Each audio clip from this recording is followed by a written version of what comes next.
way down. No, that still leaves bars. Oh, I can feel it. Sneeze coming. See, if I go really bright, you can't see it, but then the model's going to be just way overblown. Yeah, that's annoying.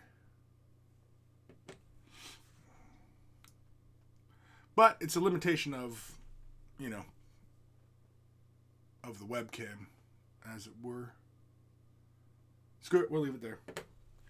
I mean, we could go another little notch dark. Oh, that's too dark. Yeah, see? This level right here, I like, because the picture is good, but it's these bands. It's the lighting. I wish there was something that allowed me to control the shutter speed, as it were. Sorry, I'm dicking around with all this stuff. So that's the focus, yeah. No. I'm stuck with that. Stuck with that. Oh, crap. Got a whole bunch of comments flying by here. Gums!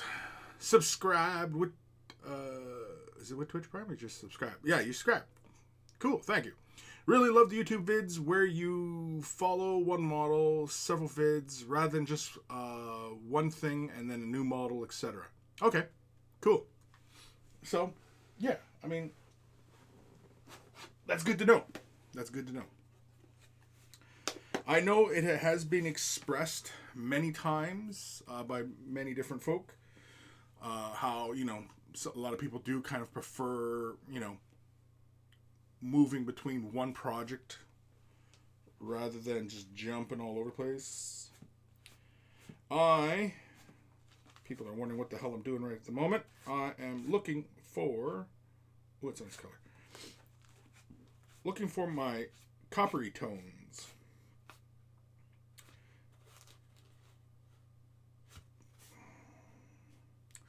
Amber Alchemy. That's kind of a fun color. I'm looking for a highlight tone. Oh, Moonstone Alchemy. I think I like this one. It's a bit more of a brassier tone. See, between the two. That one, this one here. Amber Alchemy has a bit more of a yellowy hue, whereas Moonstone has more of a brass kind of tone, but yeah. No, I don't want brass. Yeah, I think we're going to go with the Amber Alchemy, or Moonstone Alchemy. Fine. Yeah, we'll go with Moonstone Alchemy. Now, hopefully this isn't all messed up on me. I think I was playing with that one bottle, the dropper bottle. I had to pull the nozzle off. Freaking annoying me. Make sure it's all shook up. Comments here. Ghost Starman Deluxe finally got around to following on Twitter. Cool. Sir Peanut Butter. Apparently Amazon likes to throw brushes into big boxes with other items with no protection. Oh, you ordered some brushes? Damn. Yeah, you know, there's lots of people out there who just don't respect the brush, right? Just don't respect the brush. You gotta respect the brush. You gotta respect your tools. You know, it's like a carpenter, mechanic, anybody who relies on tools to do their job. You know, you got to take care of them. You have to take care of them. You know, otherwise it becomes an expenditure to constantly keep replacing, and it's an expenditure to replace cheap items over a length of time. You know what I mean? Like, it's just cheaper to take care of your tools rather than buy new ones all the time, because that becomes an expenditure. So we're going to go with Moonstone Alchemy, and I'm going to do a bit of highlighting on these coppery points, just very, very minimal. And I was liking how we were pushing the contrast back on this guy, on the armor, and so I think we may continue on with that. Sorry, I have a hard time seeing my screen because I got this other light over here, and so it's casting a huge freaking glare. But hopefully you're all seeing that correctly. We did some pushing back the shadows on the blade, going in with some greens and some, I think we finished it off with like a light brown tone, didn't we? Something like that. Man, that was just a week ago. I don't even remember. So we're going to play with some Moonstone Glow. The only reason I'm going with this tone is because it's a really light. I don't want to take a like a silver to a copper, just because. I mean, it probably will yield a color similar to this, but yeah, I just don't feel like doing it. Alrighty. Sorry, getting on my implements of war here. So, slap a little bit of Moonstone Glow onto my palette, and let's begin some very fine edging.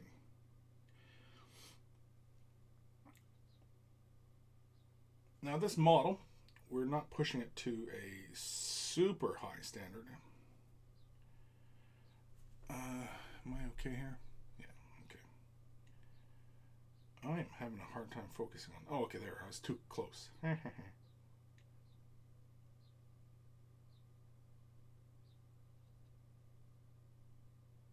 go.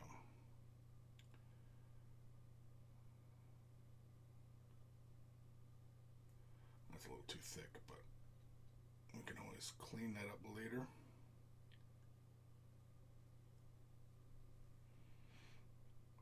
Yeah, it just really brightens up the edges. All I'm looking to do is just do a little bit of edging here. Just push that brightness. Just a little bit here. Oh, shit.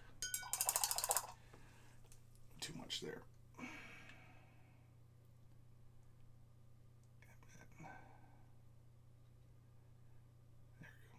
If you're fast enough, you usually can fix those little mistakes really fast.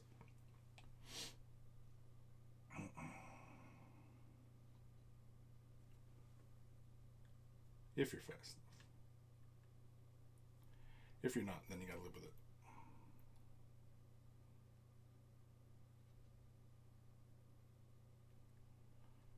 Where else do we want to put some brighter tones? Right on the kneecap, right here on this edge.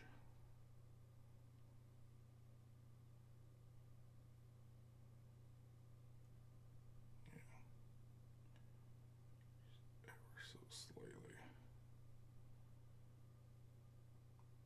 Hard part is not going too crazy with the color. I really enjoy these Scale 75 colors, these metallics anyway.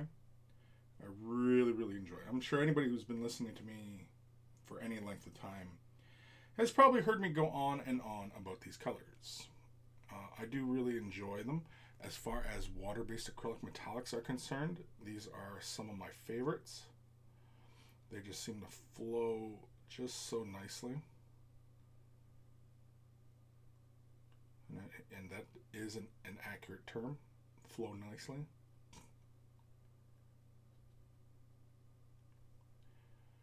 Just looking to catch some of those very, very fine edges. I actually might want to come in and hit some of these other points.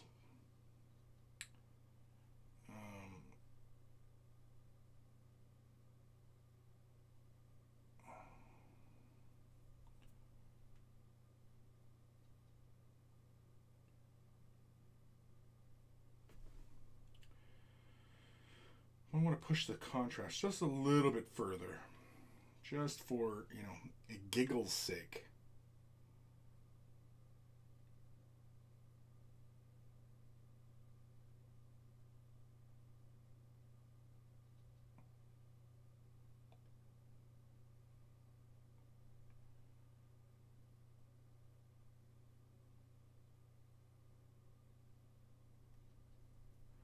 Yeah, see, that highlight's a little too broad there.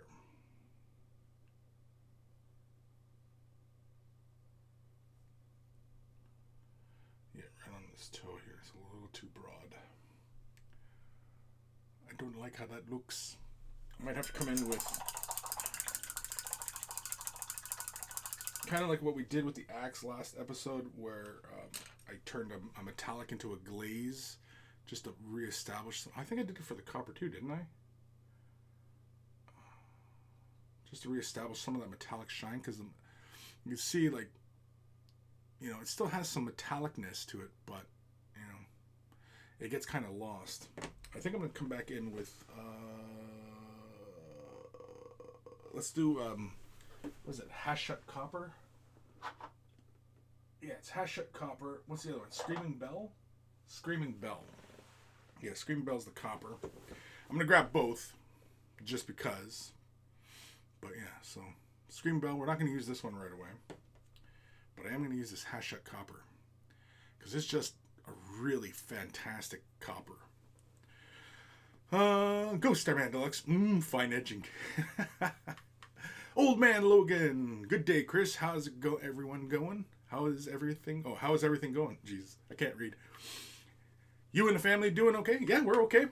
We're holed up here. I mean, my wife still has to work right now, which is bullshit, but because her business, where she works, it's not an essential business, so it's kind of horseshit that she has to go to work. But anyway, you know what? We're gonna take this Hashut Copper. I'm gonna mix it a little bit into the Moonstone Glow. I'm gonna see what happens here.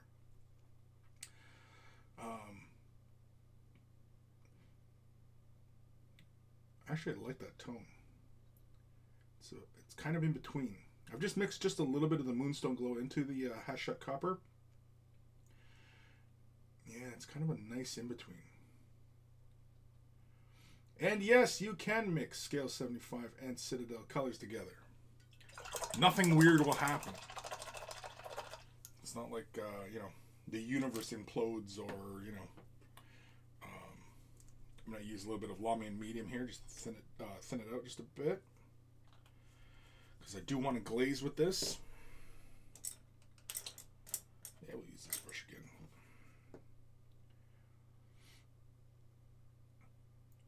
It's really thin. Should take a little bit more Hashut Copper to it. And with this thin little glaze I'm making, I just want to kind of meld back some of the highlights there. Like, for example, like on that foot there, you can see how broad that is on the toe, and I don't like that highlight like that. I want to push that back a bit. So, grab a little bit of metalliciness, load up the brush, and where am I here? Yeah. So, for example, here we are going to start right over here and just push that up there. And by doing this, we are, I might as well just hit the whole foot. We are blending some of these transitions up.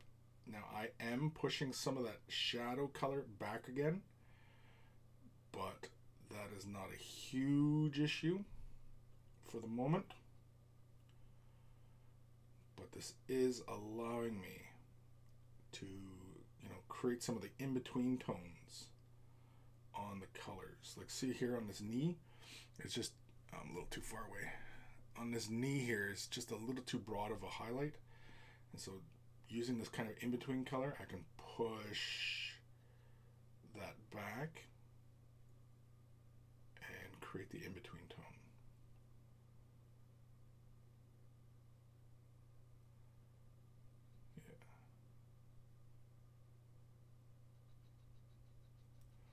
Yes, you see on the foot now, it doesn't feel quite as abrupt anymore. We're still getting our darker tones. And again, we can still push that back. It seems really shiny now because, again, it's all that metallic is coming forward again. And so it's really making the metal bright again in the light. But what's the point of using metallics if, you're going to push it all back, right? And, make it all disappear again. Like, it doesn't, that doesn't make a lot of sense.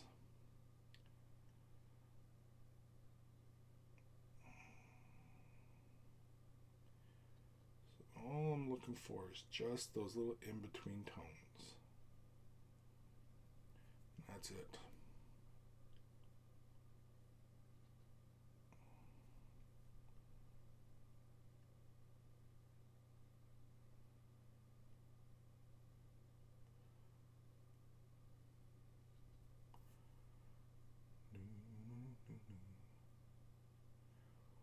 It's a lot of fun. Painting should always be a bit of fun. Just a bit. Not too much. But just a bit. Yeah, there we go. Yeah, a lot happier with that there. You see it reestablishes some of those really brighter tones, and it stops some of those areas looking a little too cartoony, just with the shadowy tones that I pushed earlier, or in the last episode I should say. So I'm just looking for those in betweens, the color between colors.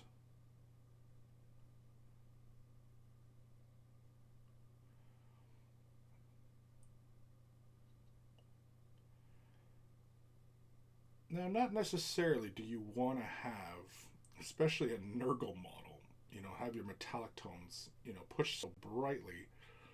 Not usually anyway. But for me, I like it this way. Yeah.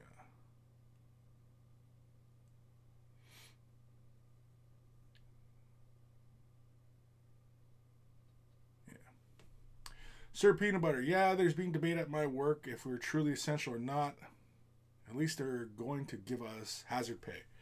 Right. Like, if they're going to do that, that's not too bad. It's still kind of bullshit, but, what are you going to do? I mean, some people still need to work, but the question is if the business is essential. And where my wife works, it is not essential. They can claim it is, but it's not.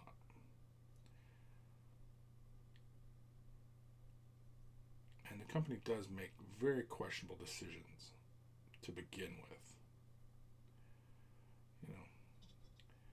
It is one of those companies that you do you feel like they could give a shit about their employees, or it's just the bottom line to them, right? And I think people are getting really, really tired of, companies being concerned about the bottom line, At least that's the way it seems. I mean, I could be completely wrong. But definitely. And in this day and age, with this current crisis, it might change. It might change.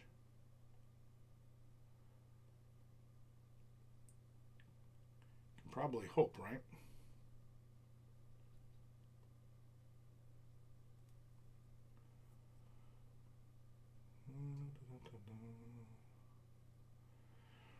Yeah. See, this way I can come back in with the Moonstone Glow, push some of those edges again, and then if need be, I can push some of those darker tones again. In the camera lights, like, the copper really comes forward again, but to the eye, when the light is not just jumping off its surface, you can see the darker tones. But in actuality, what gets lost is the corrosion. The corrosion kind of gets lost. But I think because of my doodling about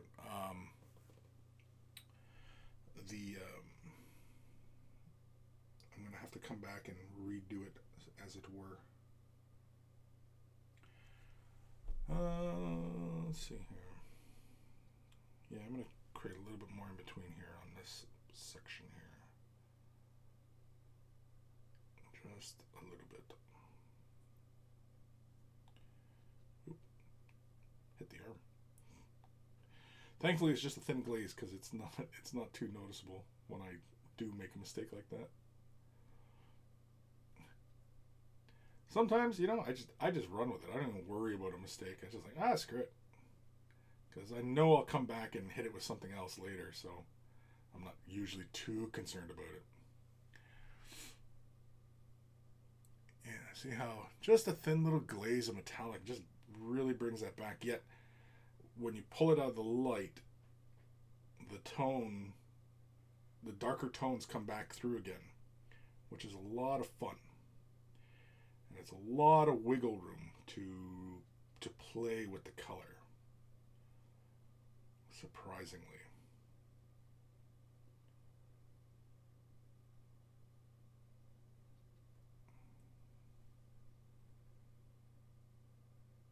But in the light, you can see the tones just keep coming right back, right? And I like the shoulder pad still, but I am going to push some of the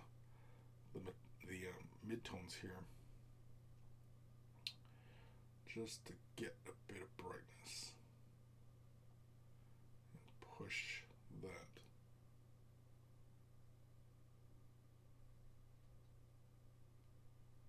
So a very thin glaze of metallics I'm laying down here. Yeah, because it gets a little dark right here in the middle. I'm not super happy with that. So we will course correct on that. But otherwise, yeah, we're going to keep pushing these metallics around. Like I said, this is just a thin glaze of metallics. It's just a thin layer. But it's enough that it is bringing all of that metallic shine right back. Yeah, see, there's some points here where I'm not really happy with how that all went. But yeah, you can see the shoulder pad now. See, it has a lot more of a sheen to it now.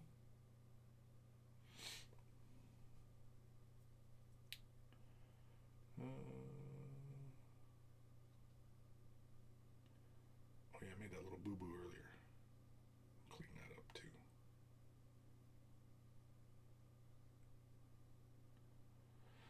And so somewhere on some points where I want the color to build up a little bit more, just like in normal glazing, I'm just pushing it towards where I want it to get brighter. Just like in normal glazing. You're always pushing the pigment to where you want to get brighter. It's basically where you're finishing off your brush stroke. You want to get brighter.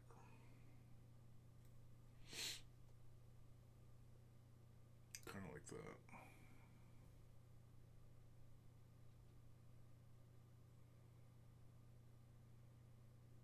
Yeah, that's fun. And the highlight in the van brace is just a little too thick. The band of brightness is just a little too thick there. No, I guess it's not too bad. I'm actually liking, at arm's length, now that I'm bringing these copper tones back in, it's looking a lot more, it looks more vibrant to me. I'm definitely liking the metallics a lot more. And I do enjoy that copper tone. I think for the moment, I'm going to quit playing around with the metallics. I'm going to let that rest before we come in with some more brighter colors. Now, question being, well, first of all, comments. Jeez. What are the comments here? J Plasma. I'm studying business, and the first thing they teach you is that first responsibility is to make a profit, or at least break even.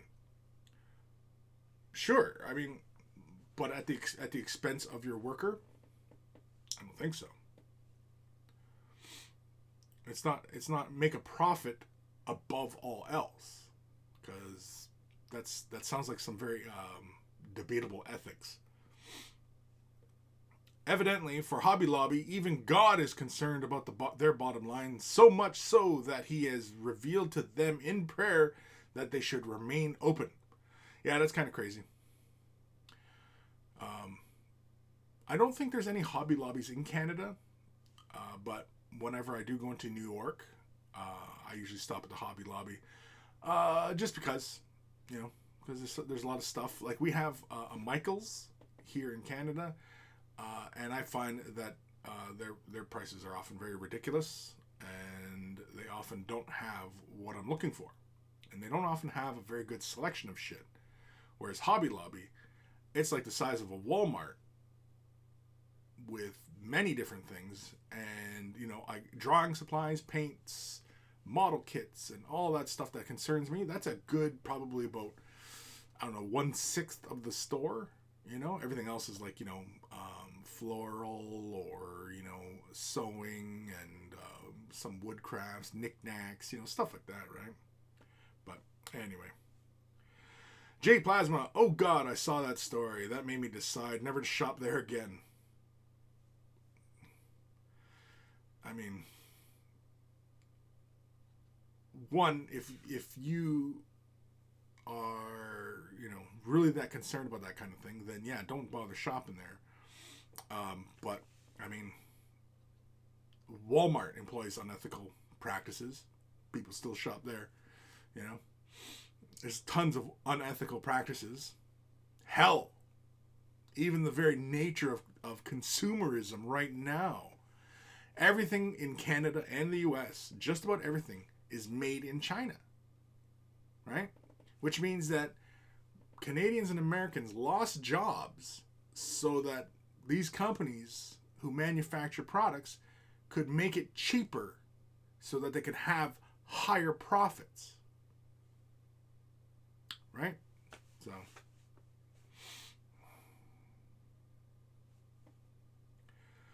Gums. Glad I have to work. Glad I have a work that can be done from anywhere. We have been working from home for the past 3 weeks. Might have painted a model or two. Yeah, well, you got to take a break, right? You got to keep your sanity. All right. I've stared at this long enough. I think I'm going to push those flesh tones a little bit brighter in some of the areas. I'm going to pick out some of the sores and such. I'm going to go through and I'm just going to pick out some of these areas. Now, the question being, how did I paint that flesh? Not a clue. How am I going to do it now? No idea. No, I've got an idea. I'm just going to simply use a little bit of Pallid Witch Flesh. And I thought there was, yeah, there is. There's a khaki tone, isn't there? Is there a khaki? No. I thought for sure there was a khaki tone. A bright khaki tone. No. What's this one? No.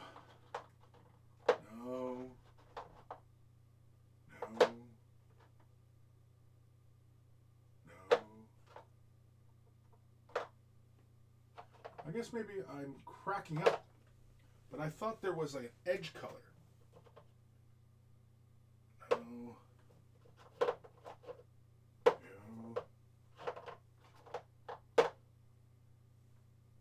I guess I was cracking up. So it's dry. It's white. No. Yeah. Well, I guess I was cracking up. Okay, so we're going to have to use Flayed One Flesh. And I want to throw a slight hint of green into it. So I think what I'll use is the teeniest amount of, Ogren Camo. Now, I know that's not what I did when I initially made these, like when I was doing this, but you can always kind of build colors on top of each other, especially like, for example, we were working in blue and we wanted to push, say, a bright magenta. Well, you can do that. You can just push all of a sudden that brighter tone into it, and create highlights from that on that blue base. And flesh tones, if we were building darker browns and purples and these sickly type of tones, but we can push a brighter fleshier tone with, say, the hint of green, and you know what I mean. And it's not going to affect anything. And in fact, all that color interplay, because when you look at the model through your through your eyes, of course, it will make all these variations, and you'll see all these colors that play, and it gives the flesh depth and visual interest, because you're seeing all these different tones. And when you actually look at flesh, you see a bunch of different tones. Flesh isn't one solid color. Flesh is many different tones, especially if the people with lighter skin. Yeah, you see all sorts of different tones, and especially what ambient light, skin can look green, whatever. So yeah, since we're pushing the contrast upwards, and we're getting a little bit more interesting here. Okay, so I grabbed some Augerin camo because it's a nice pale color, and I grabbed some Flayed One flesh, and I'm probably going to do this in probably like a 2-to-1, 2 of this to 1 of those. That's what I think I'm going to do, just to make a nice little highlight color. I might thin it down a bit. I don't know. It all depends on how far the color goes, how bright it gets, because I want to keep the luminosity.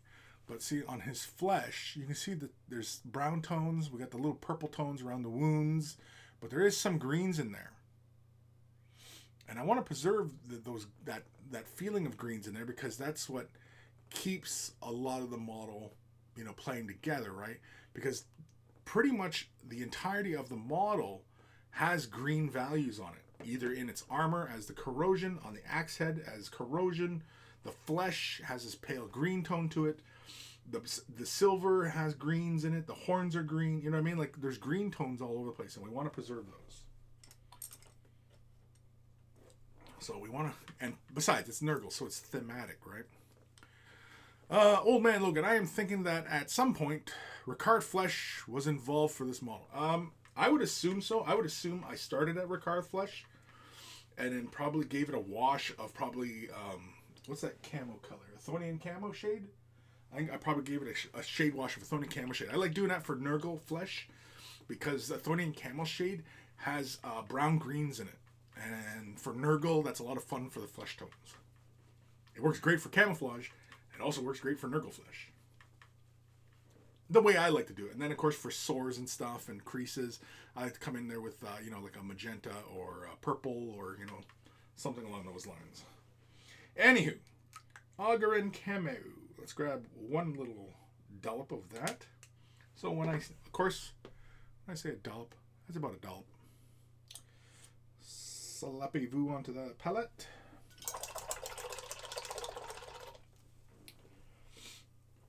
And you may or may not notice, I always use this shade brush, but I always use this brush. You can see it's kind of a beater too. It's in rough shape, because this brush I use for grabbing paint. I don't use like my good, brushes that come to a nice point. I don't often use these to grab paint, especially when I'm using paint pots. I use a separate brush for that, just because. So one dollop and 2 dollop. There we go. Let's give that a little mix.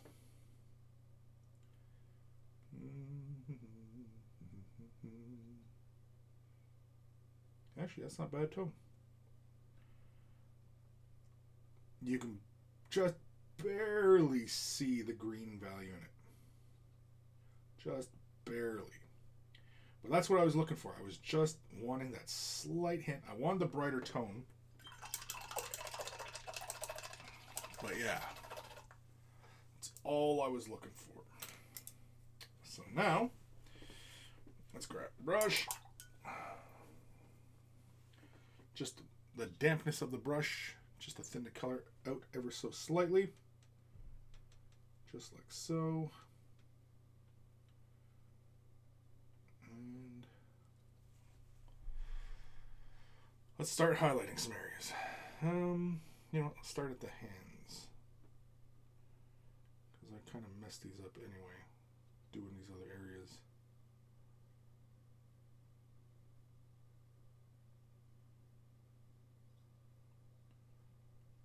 Do a little pinky.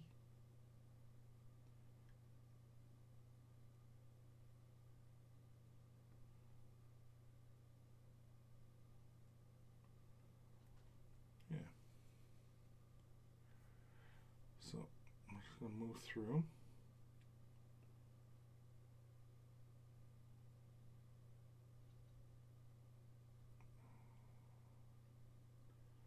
So these highlights I'm laying down, they're very minimal, and I'm just playing really with contours. Just the shapes. Just the edges of shapes. And that's all I'm doing. Some points here where it's a little broader, I may make up a shape there. You can see some of the highlights are just, you know, because I'm pretty sure I had shown this on a video, and what that video was about I could not tell you, but not offhand anyway.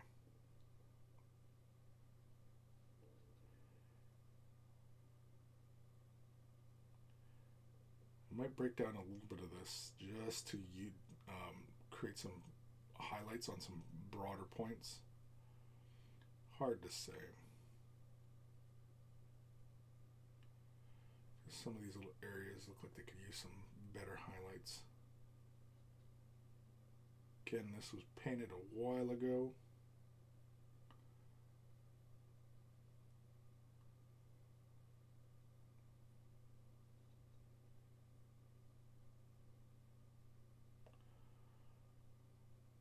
I got a feeling I'm going to end up working over a lot of these little highlights again.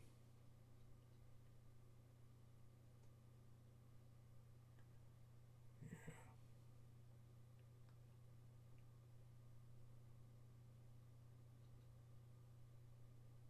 Yeah. I'm kind of point like that on the soft little part of the bicep, you know. Yeah. Nighters. Hey, Chris. Hi, Nighters. Hi.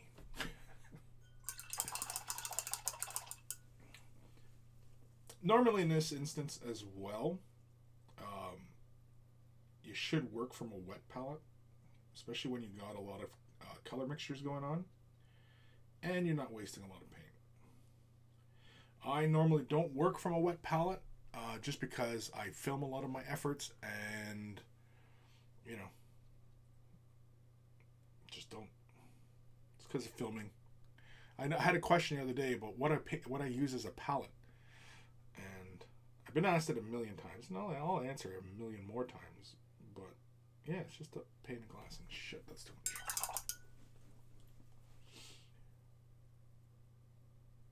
Thankfully, when you glaze, you can usually pull that off.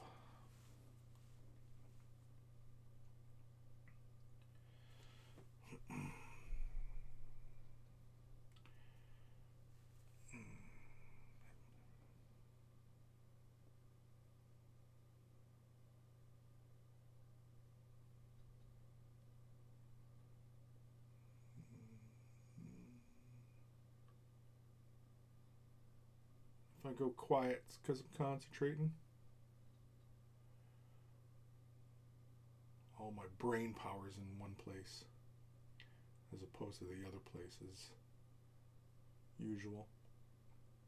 Har har har.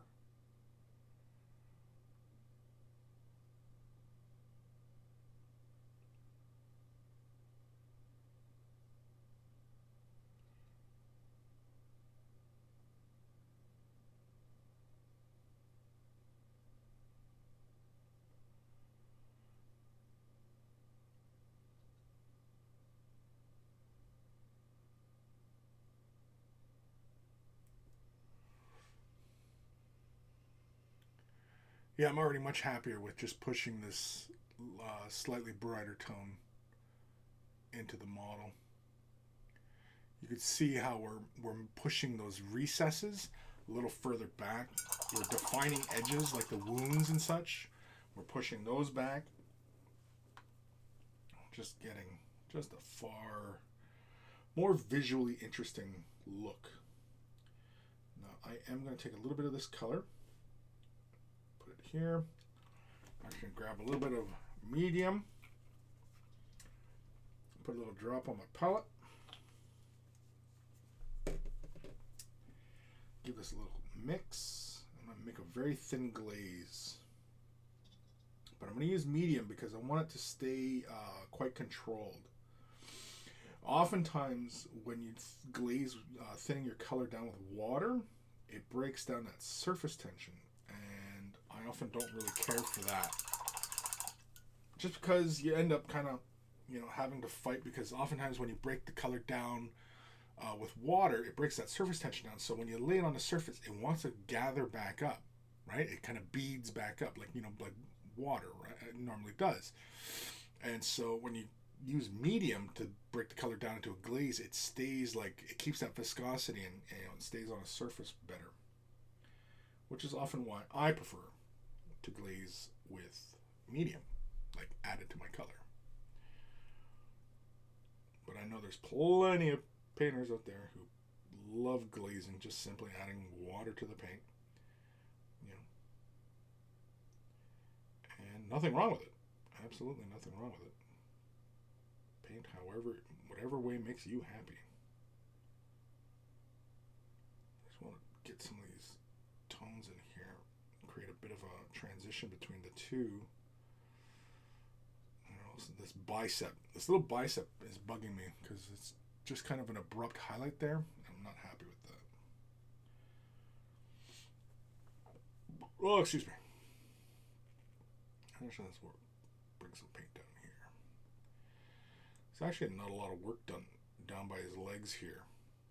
It's there's no tones, there's no plagginess, there's no purple or anything. So we're going to have to probably come back and redo some of these points.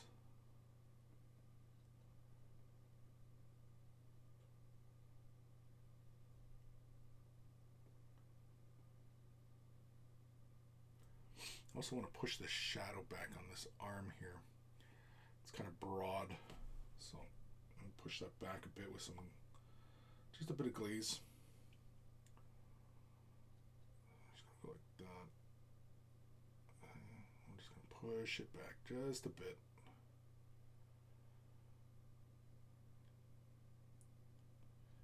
Because we made a fun little between tone, we can get these other little tones to happen. I don't want to ruin any previous work that I was happy with, so I'm going to try and do this carefully. And of course, when you are glazing, allow that layer to dry before coming back in and applying another layer down. As I'm sure so many of you know.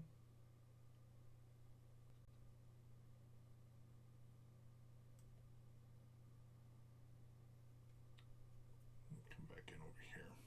We might have to retint or revalue, change the value of this belly again, because I'm going to reestablish some of the highlights, but I know I'm going to end up killing some of this deeper purpley tone going on, but I want to bring this edge a bit brighter where the skin is all broken. So, yeah. And of course, I think I used Nurgle's Rot to finish off this slime. So we'll definitely have to come back and, hit some of these areas.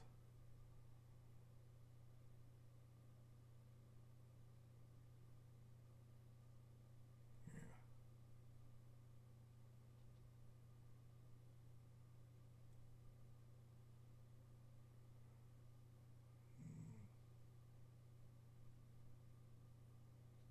Yeah.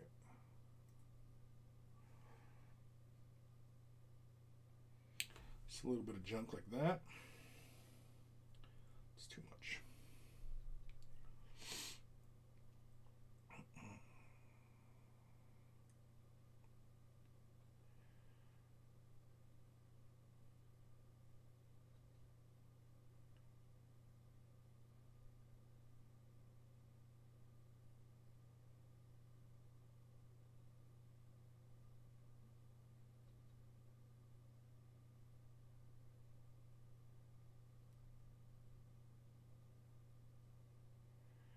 See, some of these areas are just kind of flat. And you see I was even making up textures there. Kind of the rigor mortis.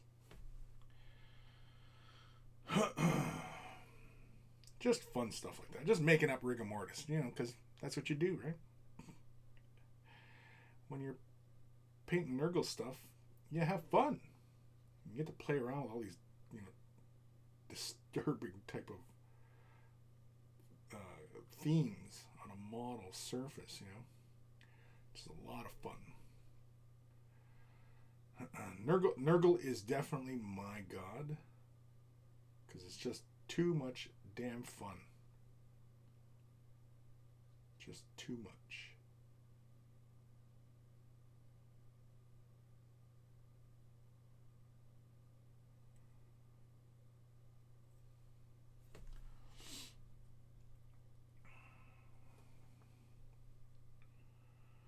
See here, it's got a big solid band of color right along his little roll here, so I want to push that back a bit.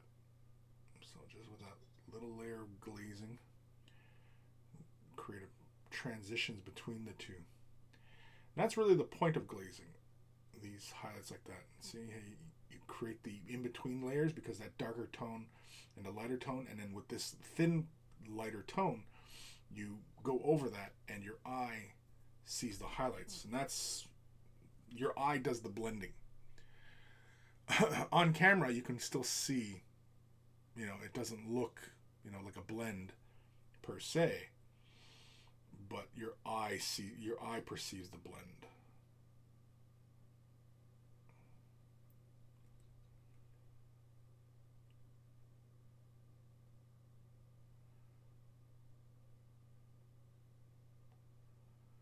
And we're pretty much just going to go over every little area that we had a little bit of Nurgle's rot down.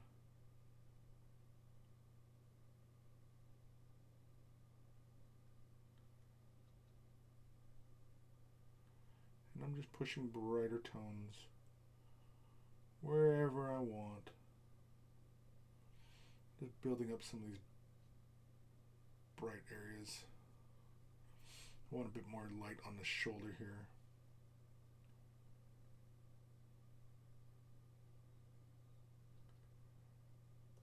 Just because.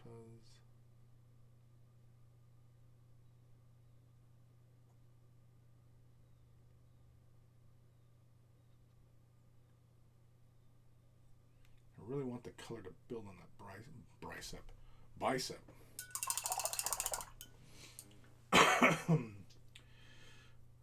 Grab a little bit more of this color, put it in there, grab a bit more medium.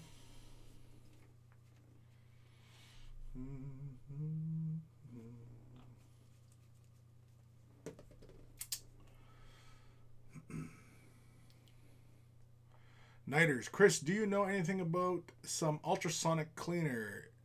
Is thing to get one to my airbrush. Hopefully I can get some life back into it. Otherwise I need to get a new one.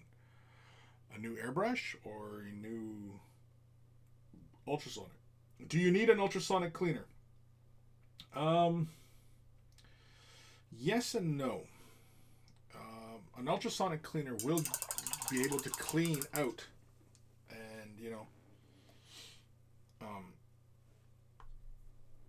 get a lot of kicked on stuff, but and I'm not sure why this would be an issue other than shaking them loose maybe, but I've heard people complain about either knocking the nickel plating off the body because it's an airbrush is machined brass and it's got a nickel plating on it or chrome plating, whatever it is.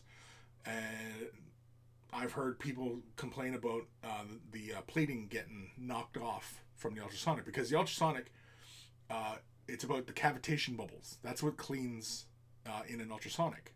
And paint sitting on the surface, an ultrasonic cleaner typically can just, knock those little particles off. Now, I've heard that it's not good for the seals. I'm not sure why, because unless, of course, it would knock the seals loose out of their fittings, but usually when fittings are really tight on an area, there's not an issue. It's really about the issue of, knocking them seals out. And I've used an ultrasonic cleaner on my airbrushes many times and have never had a problem. So I don't know. But do you need it?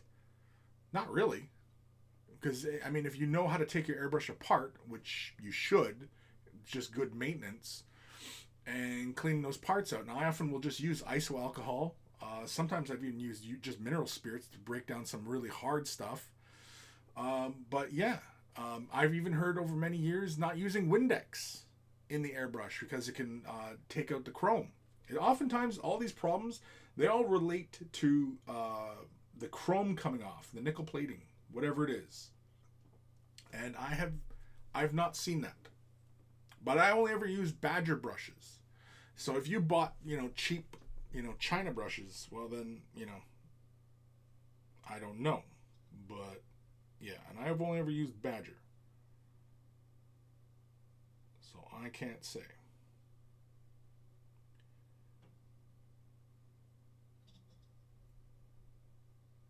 But I'm pretty sure even Badger does not recommend using a ultrasonic cleaner.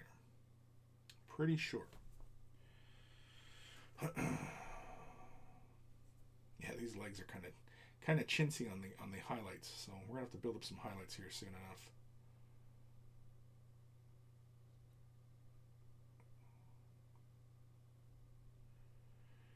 And even if we do the highlights a little bit differently than what we had done on the main body, is not a problem because it's Nurgle. And you can have all this color variation going on, and it's not a huge... Yeah, you can see how the legs don't have any color, whereas the upper body has lots of colors going on. So we'll have to remedy that. Remedy.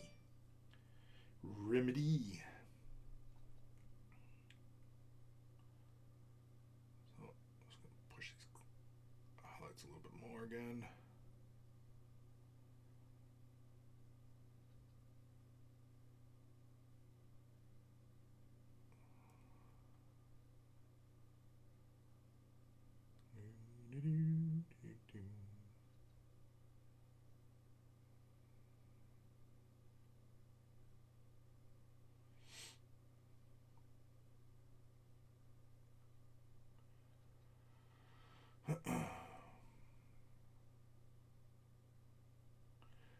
See, I kind of want to come in with some darker tones.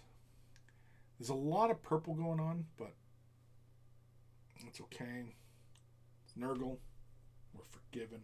But I kind of want to throw some like browner tones in there. Browner? Is that the proper term?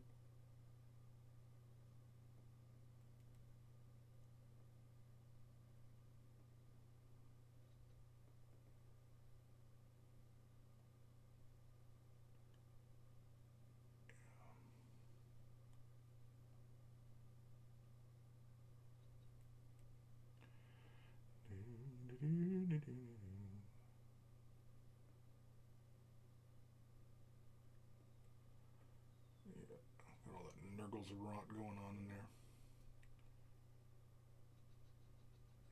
Push this made up detail here. This rigor mortis, I'm going to push this back a bit.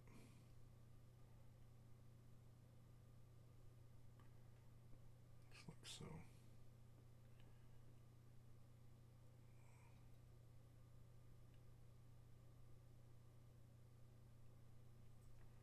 Just like that. Just so it doesn't feel too obvious. Which is kind of why I want to come in with some browns. Push some of this color around. Which I may. Ghost Starman Deluxe. Fixing my router takes forever. It's like 9 years old, but my parents refuse to replace it. Yeah, well, if it still works, then it still works. But if it's not working, then yeah, you should replace it.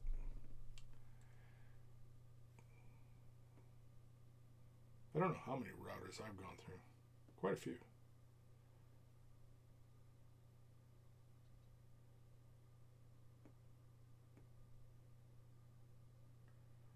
Just build some more brighter tones here, pushing this area back. See, that's kind of why I want to come in with like a browner tone and just push some of these midpoints back a bit.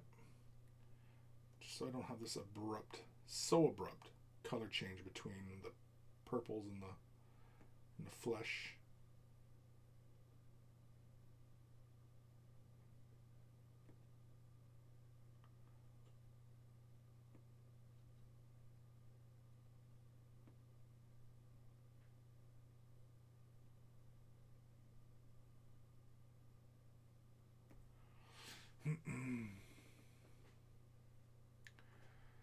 It's very subtle, but it is looking a little bit better now. Right? A little bit? Kind of? Sorta? Not really?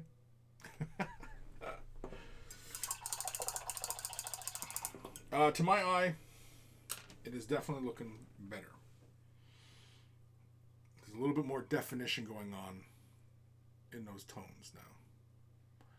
But I kind of want to add a glazing of a mid just to push some of the shadows. I don't know if I want to use something like a contrast. I want to use something like a mid-tone flesh with a bit of green in it. Just to push. Because I can always come back with the purple and push that even further. And for that, I'll probably use a contrast. But I'm thinking something like Cadian flesh tone and I don't know. Cadian flesh tone. Where's that? That's not it. That's it. Cadian flesh tone. And let's say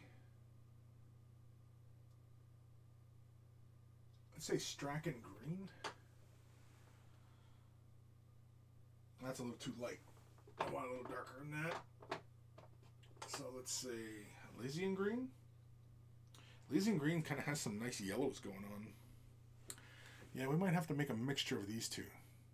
The green is a little bit darker, but that's okay because I want that because we're going to push a little bit of shadows. But I think, yeah, we're going to go with Cadian flesh tone and Elysian green. Just as a lighter, well, a darker mid-tone so that I can push that into the shadows and also bring a bit more life back into the model. Seeing as how I am kind of spending more time on this model now, which is what I didn't do previously, so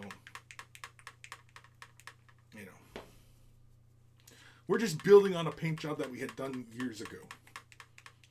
I don't even know when I did this model. Not a clue. But yeah. Oh yeah, that's right. Because I want the midtones because I'm going to push some shadows in those legs. Because the legs are pretty bare.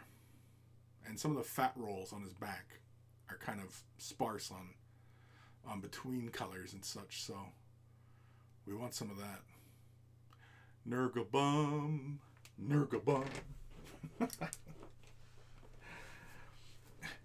People are like, motherfucker's crazy.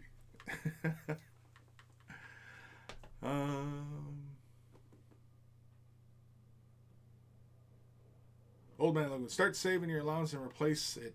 Ghost? That'll teach them to say no to you. Oh, jeez.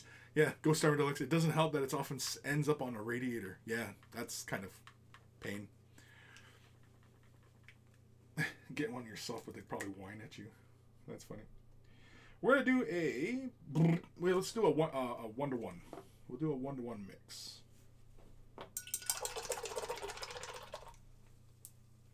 One to one. And then we'll knock this down into a glaze.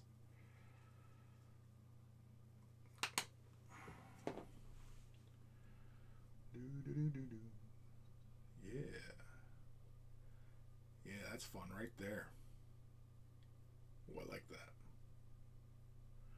I don't know if you guys can see that color on the palette, but that's a lot of fun. That's a fun color right there. Some of you are probably going, what is he on? Fun colors. What? bit of lamy and medium. Thin that down. Actually, let's add 2 drops.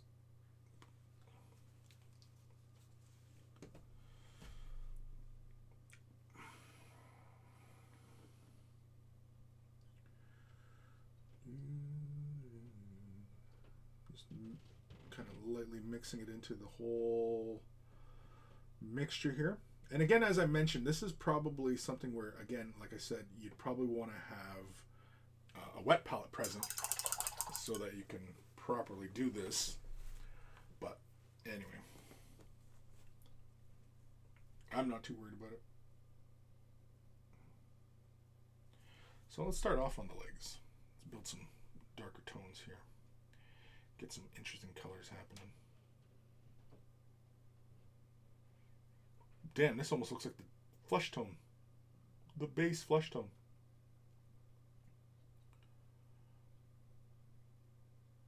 It looks like...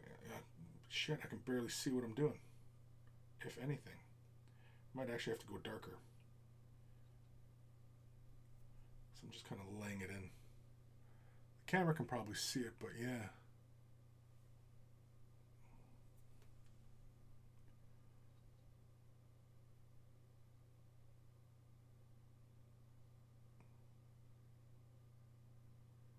It's nice that I can kind of pick out edges though. Yeah. We're definitely going to come in with a deeper tone. Definitely the order of the day is a deeper tone. But that is okay. Again, gives us lots of opportunity to play with color.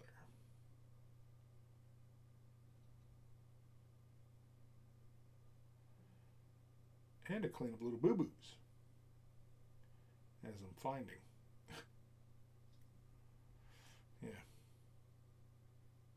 So like, for example, on that elbow there, it's a little bit spotchy and dark and, you know, kind of messed up looking. And so I can take this color. I'm going to add just a bit of water. Take, well, a pretty generous amount of water on my brush here. And grab a little daub of paint. And then just thin that down a little bit more with the water. So it's practically non-existent. Then we're just going to push that color right into these tones right here. Just like so.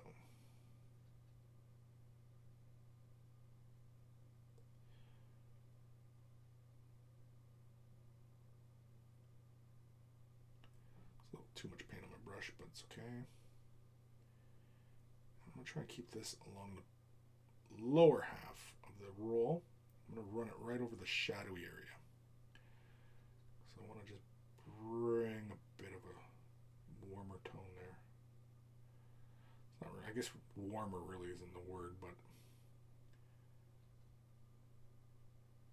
just bring a bit more of the sickly flesh tone. Push that towards the shadows. Build up a bit more of these tones.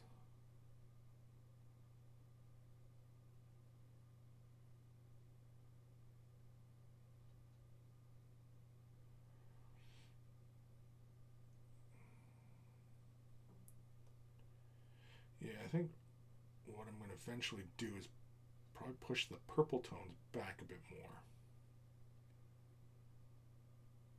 Just because we can.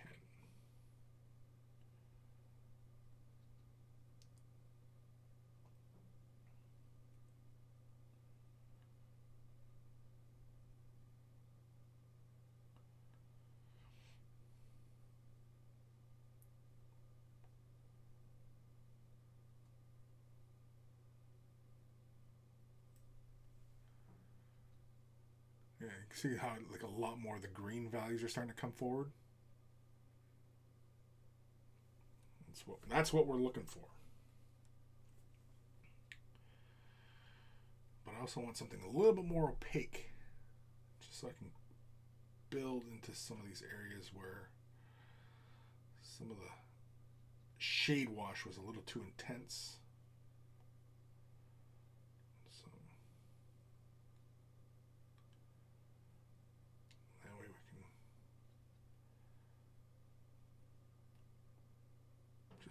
brighter color.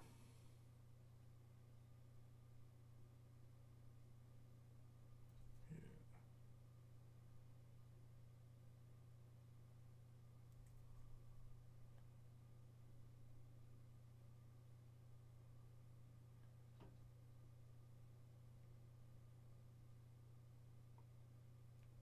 There's one inside that bicep there.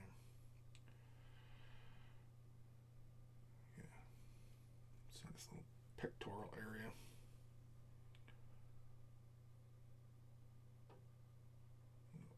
It's falling into those shadows. I don't like that. See how it's going in right into the recess under his folds. I don't like that. So just very quickly draw the paint out. So we'll go back to our more thicker concentration of color. And we'll push some of these in-betweens right in here. Just like so.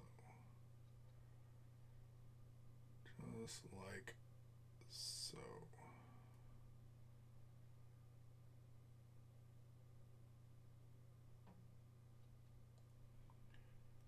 Push it right here.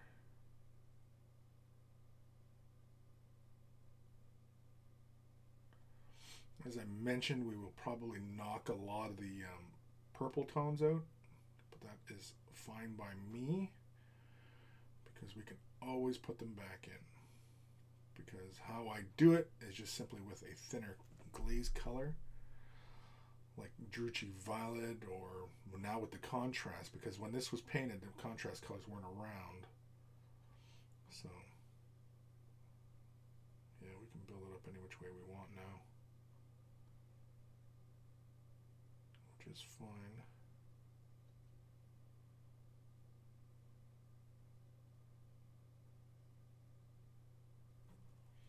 Just like so.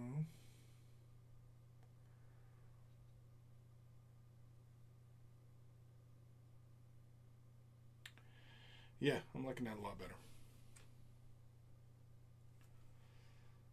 Let's get in here in the belly folds.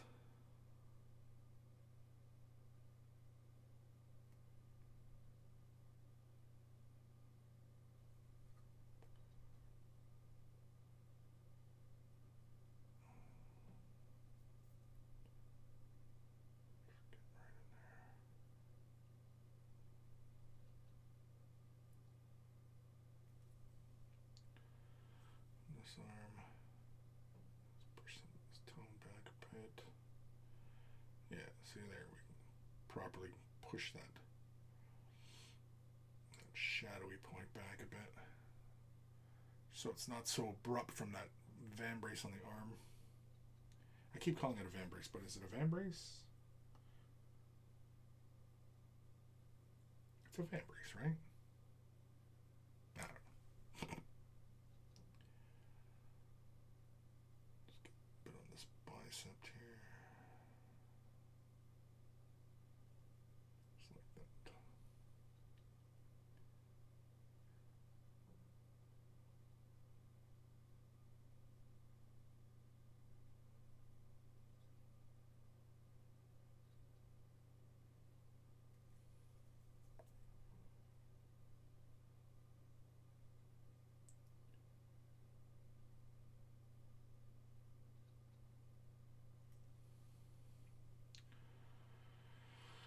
That is not horrible. You see now that the back looks a lot more defined. The purple is not just so slapdash all over the place. See, the belly's a little bit more defined now.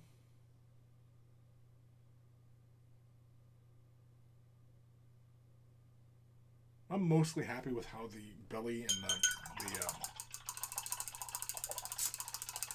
what is that? The pus and everything coming out of the belly. I'm fine with that for the moment.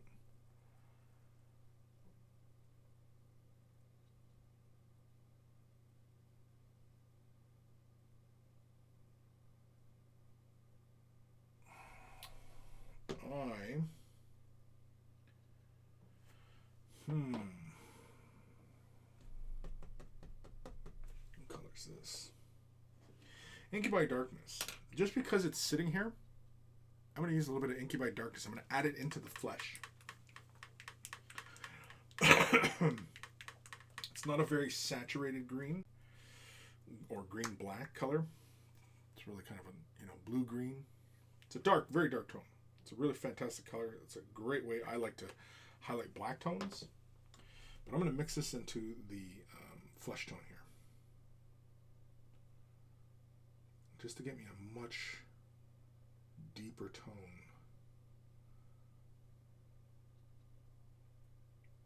Could have went with a purple as well. But as you can see on the I don't know if you guys can see that color. It's almost mixing to the same tone as my cutting mat. It's almost that same off green tone. Oh, excuse me. I actually really like that. That's another great tone. Now for giggles, we're also going to do a little bit of fun as well, as we are going to mix this with, we're going to add a little bit of contrast medium. It's a blue-gray, yeah, it's more of a blue-green, blue-gray, yeah. But it's got green in it, it's got blue, and it's dark, but it's not as saturated. Yeah, I hear you. Using about 2 dollops of contrast medium. I'm going to mix this into the color. Now, why contrast medium?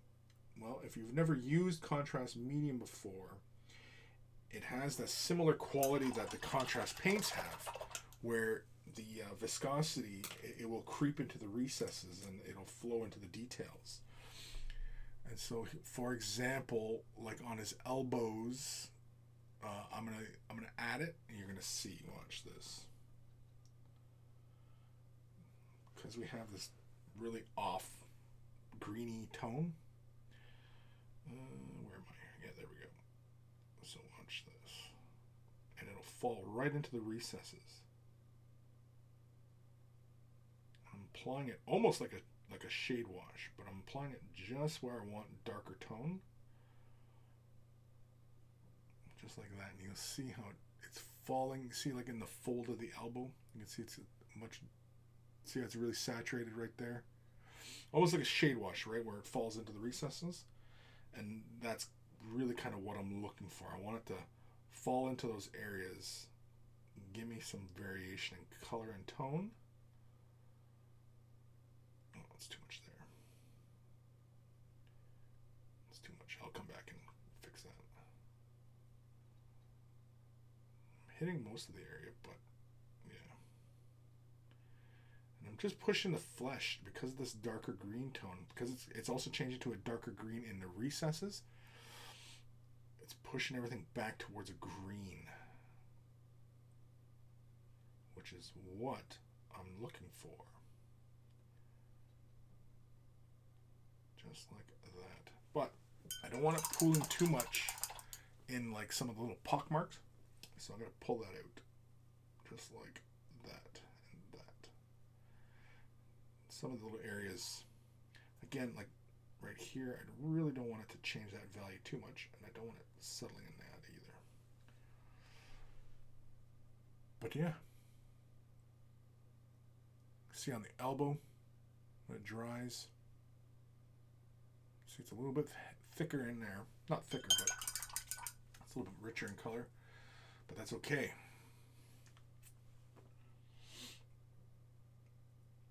Grab a little bit more and start hitting some of these areas in the legs.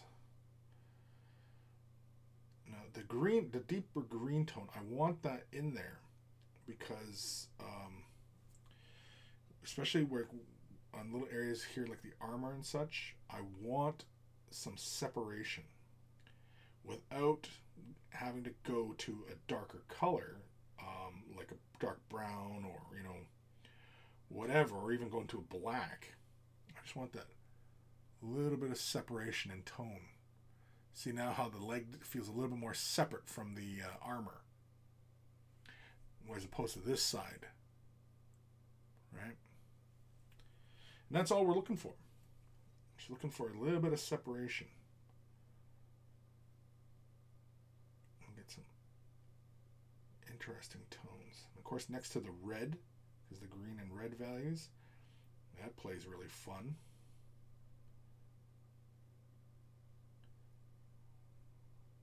So it is kind of like a shade wash. I am applying to the entirety, but I'm changing the overall value of that flesh. But because it's creeping like a shade wash, it's going to give you those really fun in-between tones.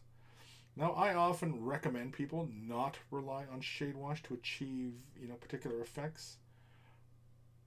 But that's when, you're trying to be very deliberate in things.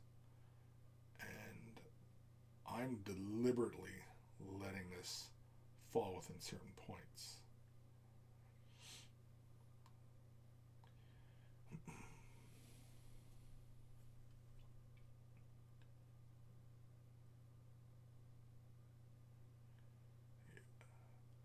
Yeah.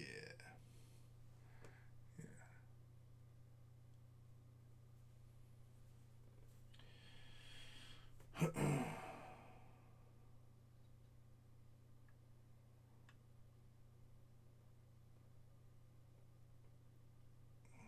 back and hit that little elbow spot again.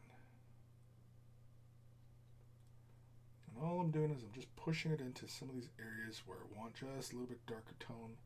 I'm just looking to create a little bit more separation. Not so much like on areas like the chest, but maybe around the head. I'll push that back a bit more. Maybe closer to the copper of the body.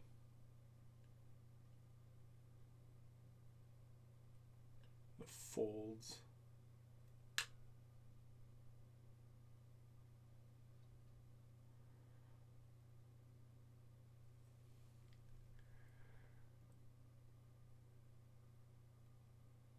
And that's fun. This fold here. Right over here. Yeah, screw it. Let's go.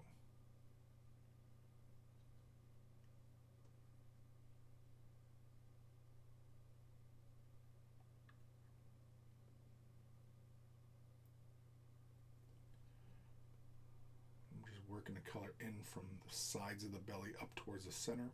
I don't really need to change the value in the center of the belly, but yeah. Yeah, that's fun. Fun is fun. And let's push this tone over here. Yeah.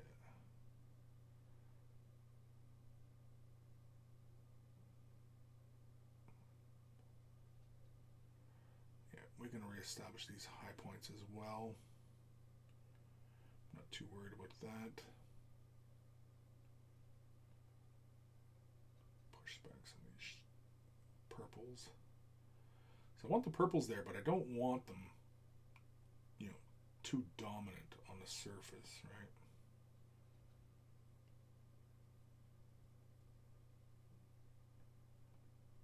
Yeah. I'm going to push a little bit more deeper greens just into his extremes over here. Keep the brighter tones towards the center. Yeah, I am mostly okay with all that. Maybe a bit right here on the side of the head. Yeah.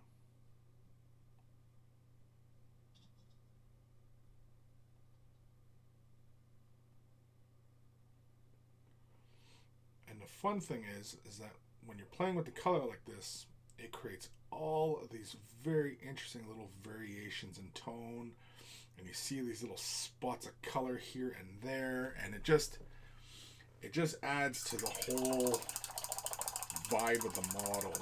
Yeah, that's definitely a lot better. That definitely looks a lot sicker green now. Greeny, plaguey type of flesh tones. Yeah. I almost now, the handle of his axe almost feels a little too bright now. And I want to push some more darker browns, reddy browns into that. I don't know. We'll see. We'll see. Jabba's Left Nut. Hey Chris, I have no excuse not to get my projects done. I was furloughed today. Orders just dried up.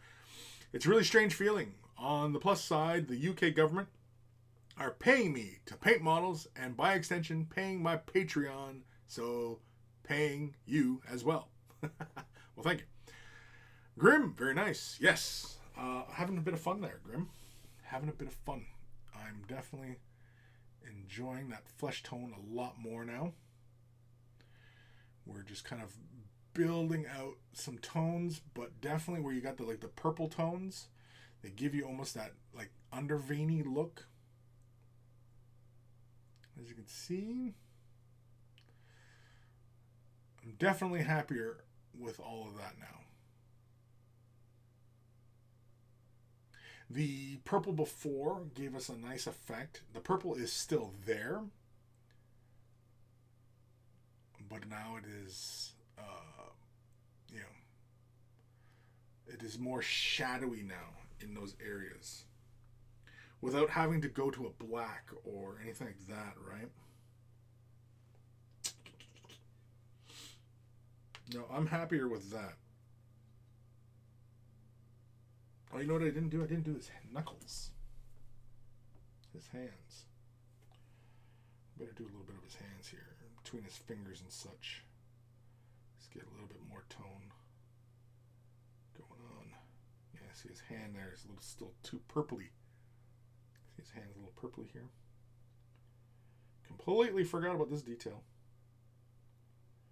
Got so into all the other areas that I almost missed this. So, we will catch these.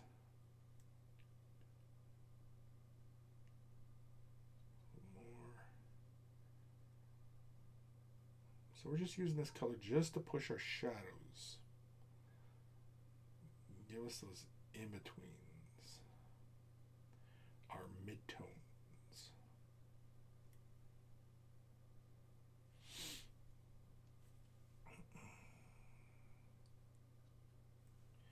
I'm going to use some of the pure tone over here.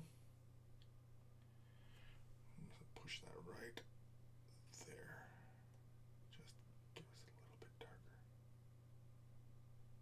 This is a shadow right there. Right there.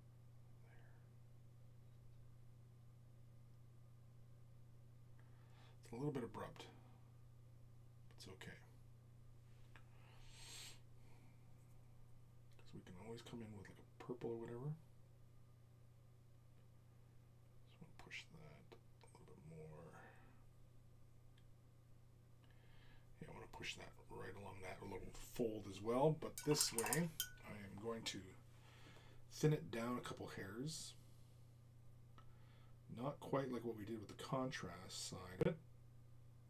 Just thinning the color down just a little bit here. So, for example, we come in and hit it like this. Yeah, that's a little better.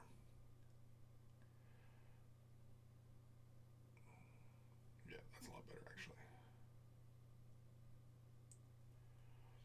See, I'm pushing those greens in towards the edge of that red, and to the eye, that becomes very dark because of the complementary color. It's a bunch of color theory shit is basically what I'm saying.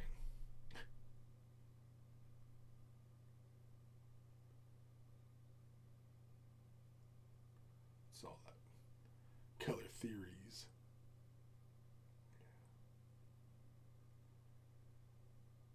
Yeah.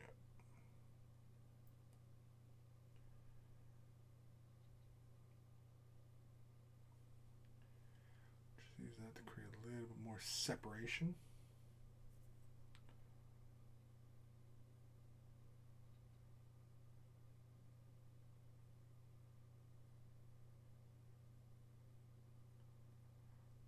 More.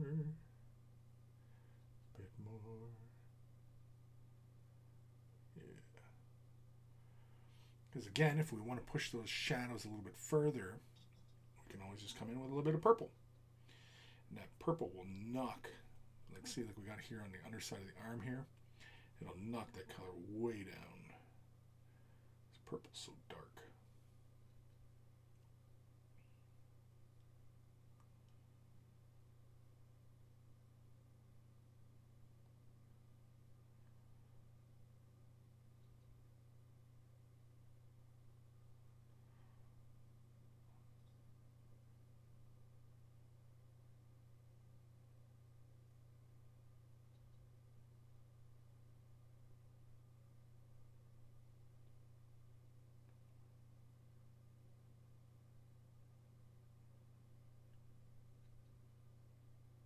Again, if I go quiet, it's because I'm concentrating.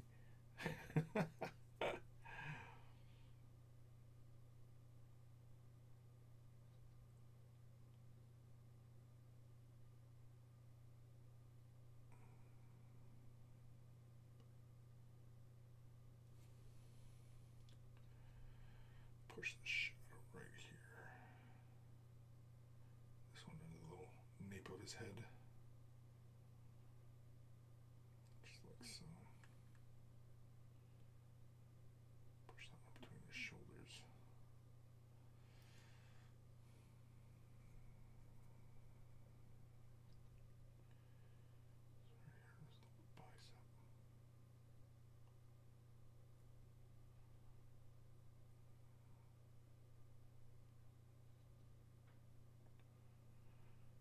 Yeah.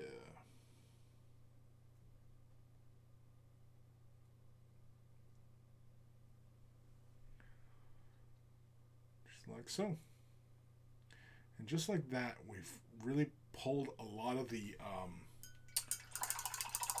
warmer tones out of that flesh, but we still preserved some.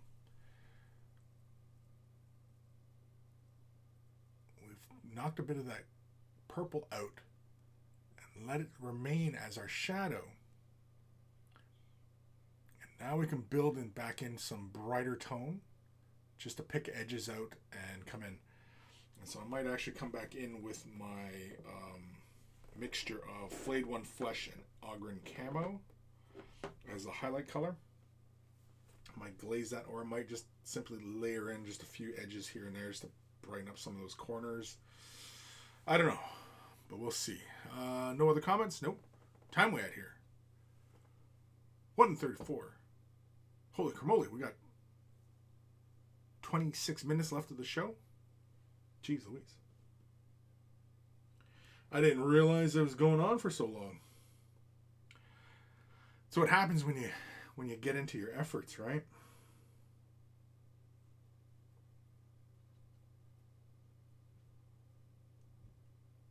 I definitely am happier with these flesh tones though.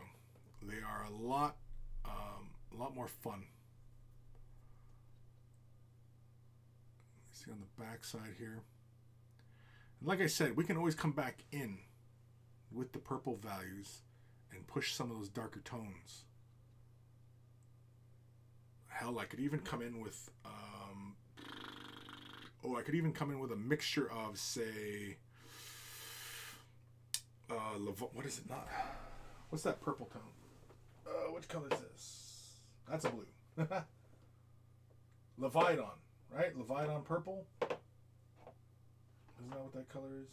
Yeah, or Levidon blue. What's the dark purple? Shyish, that's it. Shyish purple. Where the hell's Shyish? Ugh. Oi, freaking knocking things all over the place here. Where the hell should my Shyish? Shyish? That's not it. That's not it. I almost don't care anymore. Where the hell? There it is. Shyish purple. So we can probably come in with some Shyish purple and add that to, say, snakebite leather. Do kind of like a, probably not quite a 50-50, more like a 60-40, 30-70, probably 30-70 is probably more like it, of, 30% shyish to 70% snake bite, something along those lines. Because we just want just a hint of purple in there, just to knock the brown back a bit. But snakebite leather is actually a fairly fun color to use on flesh because it's got a nice yellow values, and when you thin it down, it actually looks pretty darn cool, even on flesh. Works really great with leather, obviously, but leather is flesh, so, I can't tell if that needs to be mixed or...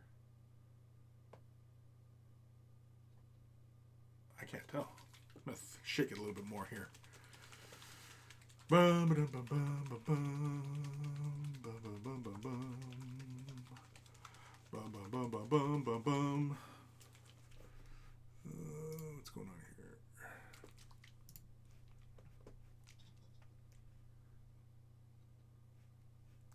Yeah, still live. I was wondering why this was saying not live. I'm not live. I'm alive. Oh, alive. Yeah, everything's still going. Yeah, so we're going to take a little bit of shyish purple, and we're going to use a little bit of snakebite leather. We're going to mix these. Probably use a little bit of medium to thin it down a bit. And we're going to apply this just into some of the recesses. We're not going to use it like we did with the last color, where we moved over the entirety of the flesh. This is, I'm definitely going to be allowing just to fall within recesses. And I'll probably use it maybe around the wounds. It all depends on how much purple remains. I don't want too much purple, but I do want a darker tone. So, I'm going to grab my brush here. Grab just about that much purple. I need a spot to mix here. Okay, grab that much purple. Grab a little bit of snakebite leather. Actually, a whole lot of snakebite leather. So grab basically 2 little drops of it. Mix them together. Oh, I definitely need more purple now. Yeah, that definitely needs more purple. So, because I don't want it too brown, but I don't want it, all the way purple either. Ooh, I think that's it right there. This probably is closer to a 50-50, so maybe it's like a 60-40. Hard to say, but this is a really dark color. I don't know if you can see it on the palette, but yeah, it looks pretty darn dark. But when you thin it, like when you stretch it out on the palette, you can still see the hints of the brown. You can still see the purple tones. It's just a darker tone. Now, I am going to use a bit of contrast medium here.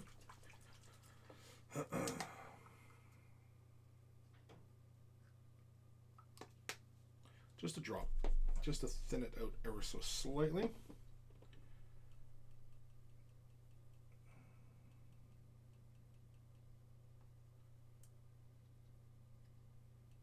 And this is not like Sigor brown.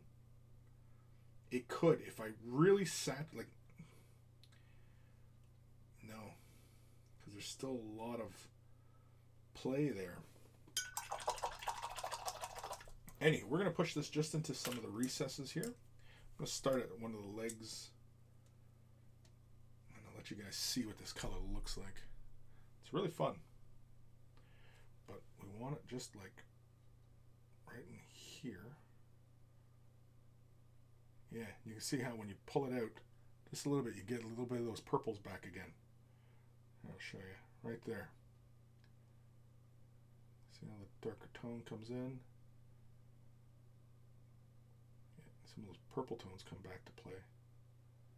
It's pretty fun. Actually, I really like this. Just for just for creating these little shadows. This is actually really cool. Come back over here.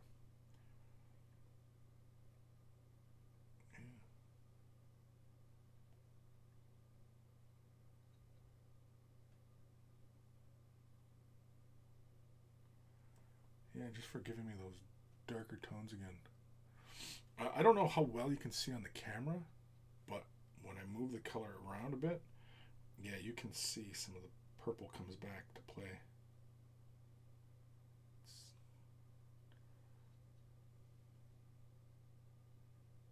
It's actually pretty fun. It is, yeah, it is not a pure brown.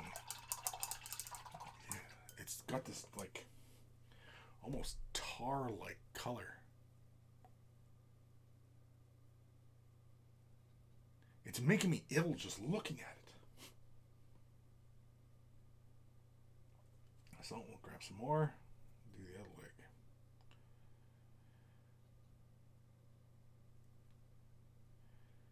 And again, the whole purpose of this is just to push the contrast, right? Yeah, you can see like right there. See how it's just a little bit of those purples coming out. And this is thoroughly mixed. You can still see some of these darker tones coming through.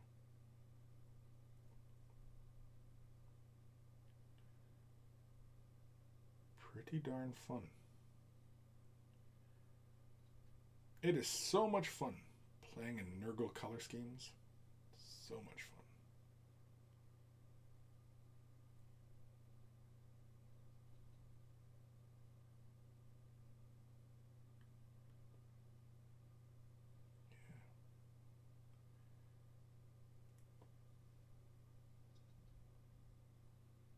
Yeah. Getting almost that dark bruising color again.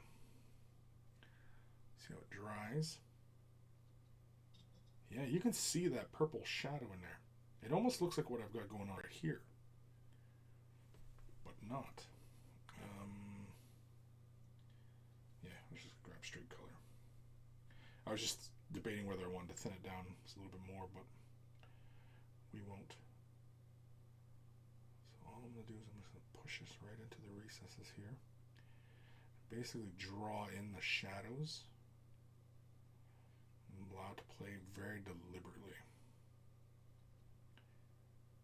Let it fall into some areas to create some more deeper shadows.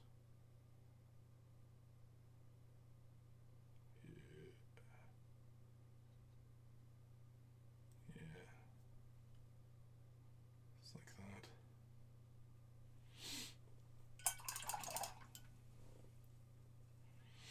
Yeah, so we're not hitting the entirety of areas. It's going just for some of these really fun areas.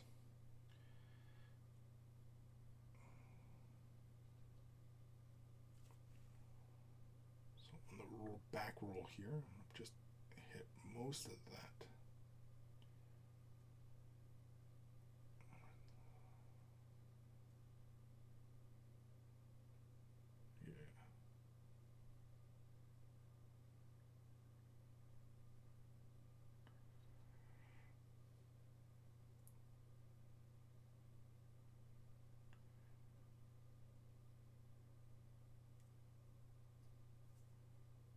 Too much there. Just feather that off.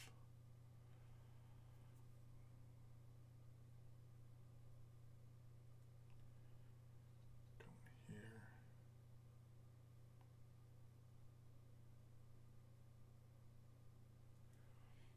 Yeah. And we're just tinting the surfaces. That's all we're doing with this color. It goes on pretty hard, pretty fast, but once it dries, it falls right off, and you can see like on the back of his shoulder and tricep. You can see how that shadow looks now. It's a lot of fun. Having fun, and fun is fun. So we're gonna work a little bit here on this elbow. Push this into that recess there.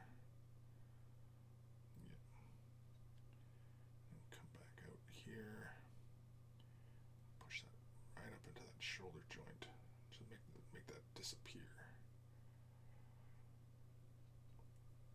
And the fun part is that we probably can create a really interesting texture on this, some of these areas, especially like on the very bulbousy points. So for example, like here on this little muscle group, I can't remember what this muscle here is called, but let's say, for example, we want to just create a hint of like a veiny texture. Oh, so veiny. And so we can come in and we can just go like, just almost like little squiggles is what we're going to do. I'm just going to draw like almost like squigglies. And you can create that impression of a veiny like surface. And that's going to give you something very, very interesting right there. See how that it looks? So we can do that like on the bicep. We can do this on just about any surface. Now we're being actually pretty controlled in how we're doing that. And that's going to break up that surface. And you see how now it's just tinted that surface now as it dries. And it's given us that slight veiny like texture there. So I'm going to do it around the belly. I'm probably going to do it on this arm as well. You can see how it kind of got a bit of that going on with that mottling, I should say. Not modeling, but mottle.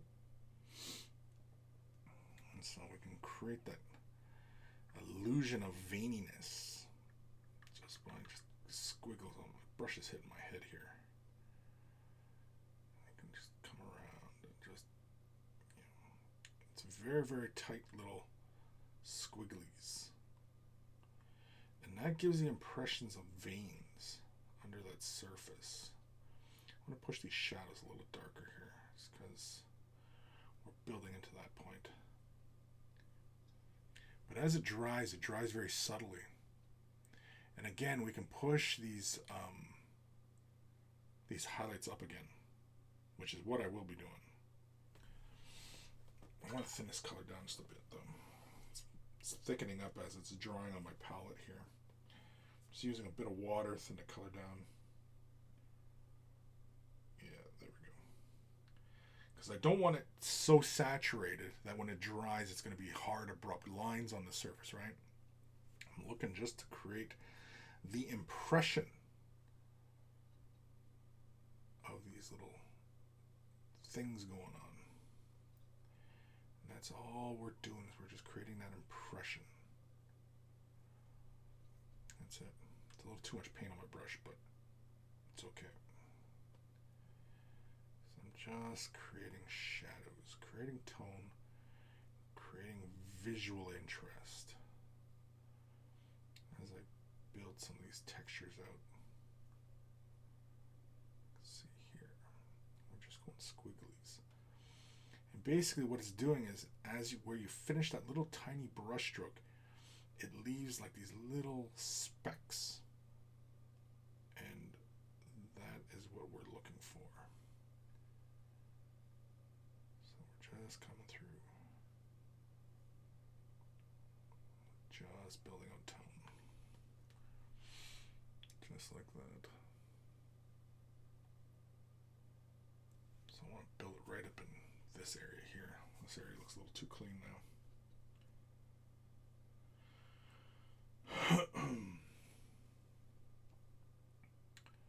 Yeah, right up in this bicep. So we're just going to create all sorts of little doers. Yeah, right there. Again, pushing tone. The belly already has a lot of texture on it, so it's not like we have to really push it very far on here. I'm just using this to create some more shadow and such on some of these areas. I want to bring back a bit of that purpley flesh tone that we had going on. Any areas where I was a little too overly zealous with that that mixture of the incubi darkness and flesh, we're coming in, we're just fixing some of those little areas. Again, because we work with the paint in such a thinned out consistency, we can build these layers up and we can work, pretty far. And with the contrast colors, man, we can play with this tone all day long. Just make visually interesting looking tones and areas. Really push the values. just like that. And once it dries, it's not too horrendous. Yeah. Once I come in with those highlights there, I'm going to push that back a little bit, but yeah. Well, the back of the head here, I want a little bit more veininess on the back of the head here, so I'm going to push a little bit more color. Just push that idea, these little veins and such all over the place.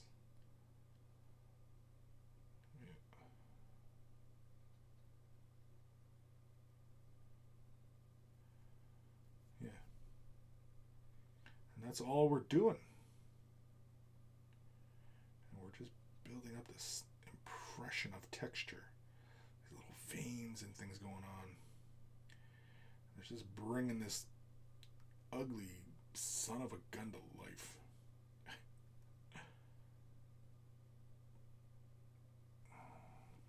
Yeah.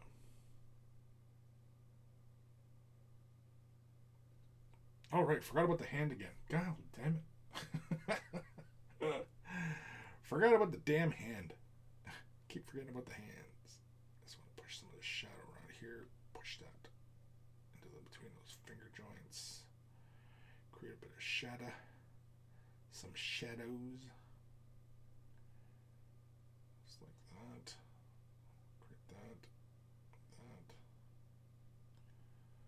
Yeah, just create some separation in those fingers. Make them a little bit more prominent. You know what? I'm going to push this tone on the wood. Yeah. On the handle. Just in the shadows. Just for giggles. Thin it down just a bit. Yeah, let's push it onto the shadows of the handle here. Just to see what happens here.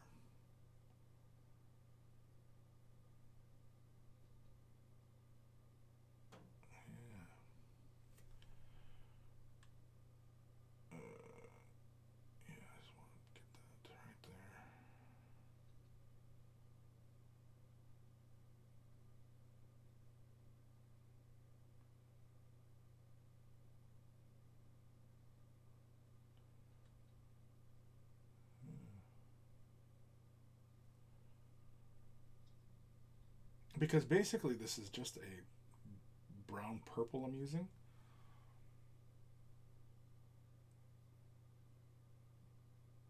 Yeah, I'm definitely liking that a little bit more. I gotta push it over here. Let's grab some pure color right there. Hide a few of our little boo-boos.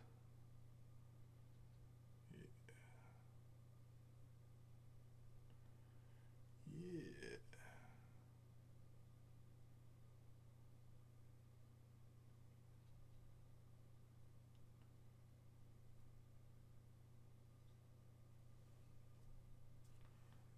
Pure color in there again.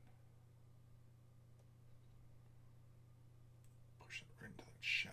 Give us a nice deep dark crease in there.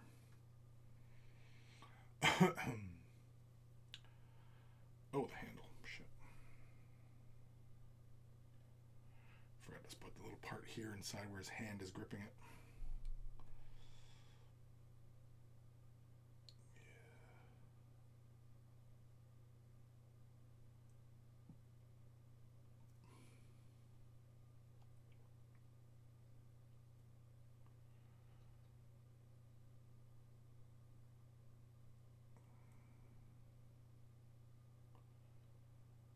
I am mostly okay with all that.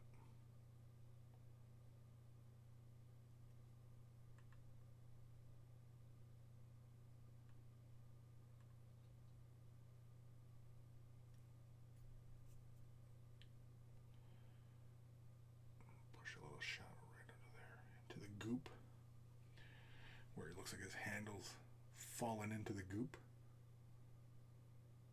Yeah. Yeah.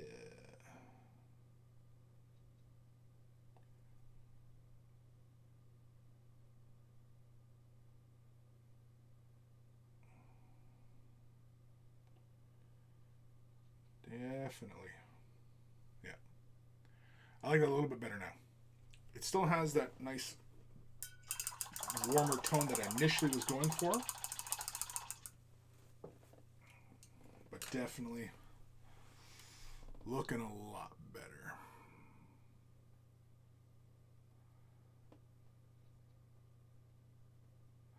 The flesh definitely has a lot more texture on it now. Feels a little bit more gross. The legs look a little bit more unified to the body now.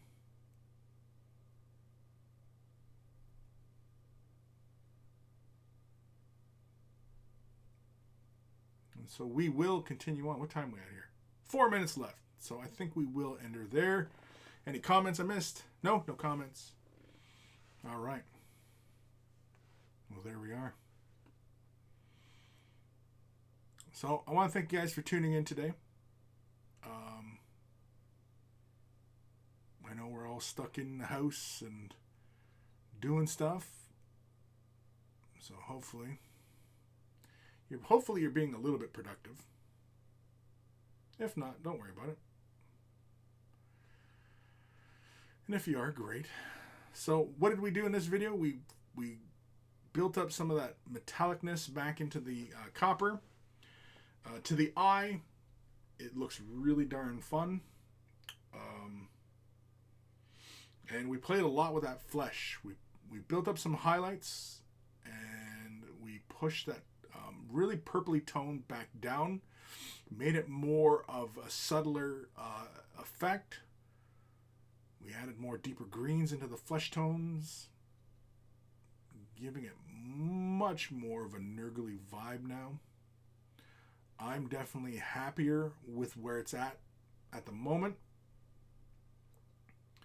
Again, because we deepened up some of those shadowy points, fixed up some of the areas that obviously needed fixing.